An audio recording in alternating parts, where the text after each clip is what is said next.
साईं तू सुभान तो की चारों नाए जवड़ पार तनखे बाली कालिकन में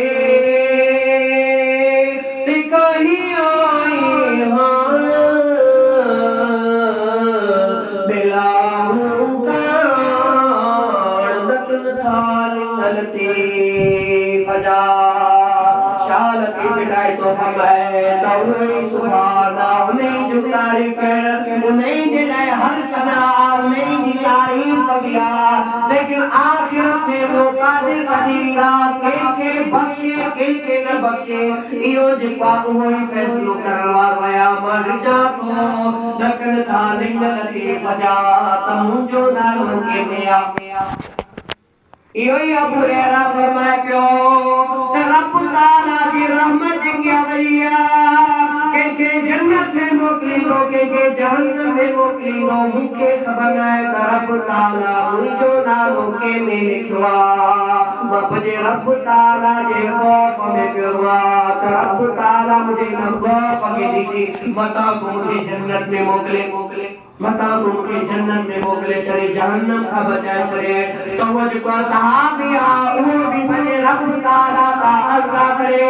बने रब ताला जे खौफ में पियोरे एतरो जेको मकबूल सहाबिया को उठने वेंदे पने लजपाल आका जी ज़ियारत कंदो हुजूर अलैहिस्सलाम फरमायो त जे मुजी ज़ियारत आती उनजी शफाअत जी अबू मोहम्मद दे वाजिबा केजी केर शफाअत लो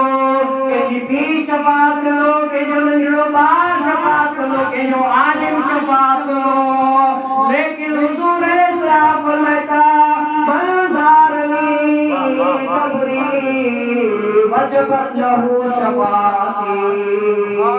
जे मुझे मज़ार की ज़ियारत किया जे मुझे रोज़े रसूल की ज़ियारत किया उनकी शफाअत मोहम्मद दे वाजिबा सुभान अल्लाह वाजिब जो साईं हुकुम पहिरीं ॿुधायो त जेको अगर के छॾे ॾींदो त गुनाहगार थींदो हुजूर अलैहिस्सलाम खे नथो चयो वाजिब मां सम्झाइण जे लाइ वञा त हुजूर अलैहिस्सलाम फरमाईंदा त जे मुझे मज़ार जी ज़ियारत कई उनजी क़ब्र जॻह उनजी वजह उनखे मां छॾाइण ऐं उनजी शफाअत करण मोहम्मद ते वाजिब अगर मां का गाल जी वठा मिंबर रसूल ते तथा यकीन कंदो हिते मां न ॿिनी जहाननि जो आका फरमाए रहियो आहे सुभान अल्लाह ऐं उलमा मुहद्दिस लिखवा ऐं के चवंदा सिर्फ जेको रोज़े रसूल के जी तरफ हूंदी आहे वञण जे लाइ के वञण चाहींदो आहे लेकिन के जेतिरो ज़ाद राह न हूंदो आहे के वञी नथो सघे लेकिन हुजूर अलैहिस्सलाम जे रोज़े जी तरफ मुंह करे पंहिंजे दिल खां पुख्तो यकीन करे इंशाअल्लाह जल मोमिन जे जेको मदीनो बिल्कुल करीब हूंदो आहे मोमिन जे जेको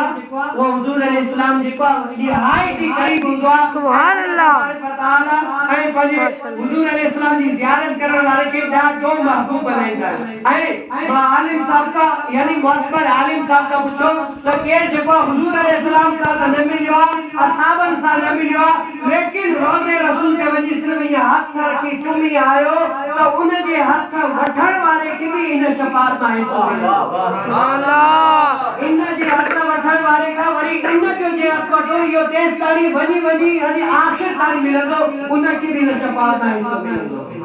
सुभान अल्लाह रातें भी मदीने की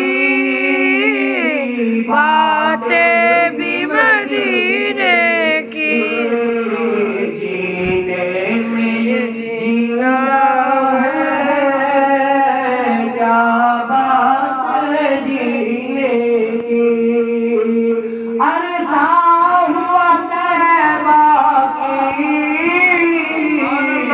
गलियों से वो गुजरे थे इस वक्त भी गलियों में खुशबू है पसीने की और वो अपनी निगाह से दीवाना बनाते